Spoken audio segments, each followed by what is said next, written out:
Uyabona xa kuthiwa into yabantu ababini ayingenwa, nansi le katata uMusamseleku noMangwabe. uMangwabe, I don't know how many seasons esithi uyahamba, kodwa siku-season 9 ngoku. uMangwabe uthi akayindawo.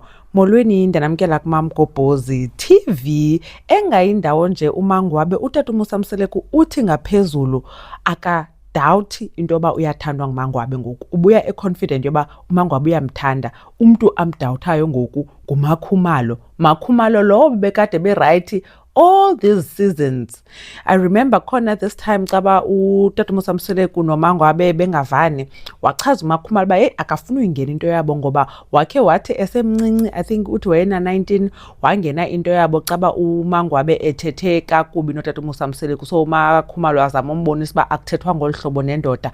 Uthi uMangwabe wathi kuye, sisi cela ungayingeni into yam nendoda yam.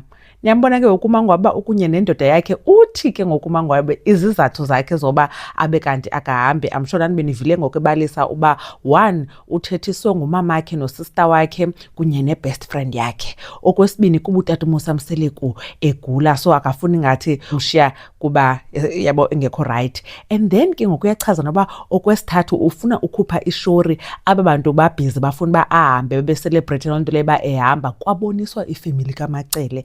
Khumbula ifemeli kaMacele isithi makazi uMakhwela and mabahambe ke ngoku abahambayo ngenxa yaloo nto leyo, bona bawusala beyicenga. So uthi ke ngoku selehlalela naloo nto. However ke ngoku mna andiyikholelwa loo nto leyo.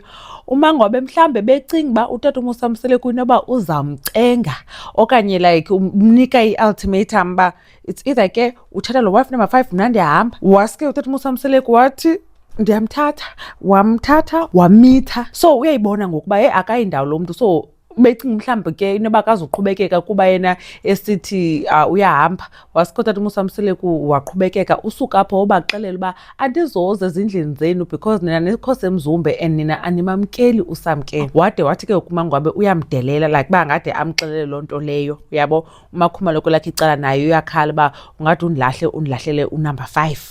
So utata uMusamseleku ke ekhaya bacenge. So nobumxele nefamily yakhe uba uyazilibazisa, so ke ngoku uzawuthi ushiye umendo wakho ngenxa yelo mntu mtsha ufikayo. So I don't believe bezixele nyani buzawuhamba, qha inoba yena becinga uba utata uMusamseleku akazude aqhubeke nyani. But ngoku uyambona uba hayi uyaqhubekeka, selemithisile seyiliyocelwa, so ayijiki into. Yeyi, hayi kunzima bethunani. Otherwise itsho ke into bethunani, uMangwabe lo wesengathi esithi indlu umzi wakhe ungasegeyithini njengotata uMusamseleku ebetshilo, so uzawupakisha itraka aphume akasayanga ndawo. Anyways, khanike nitsho ke nina ke babe nikhe nakholelwa into yokuba uMangwabe uyahamba nyani, okanye nani nicinga uba hayi wethu eberogrisa ecinga uba fana mhlawumbi usamke akazude athathwe xa esithi yena uyahamba suke wathathwa. Ndanibona kwividiyo elandelayo. Bye.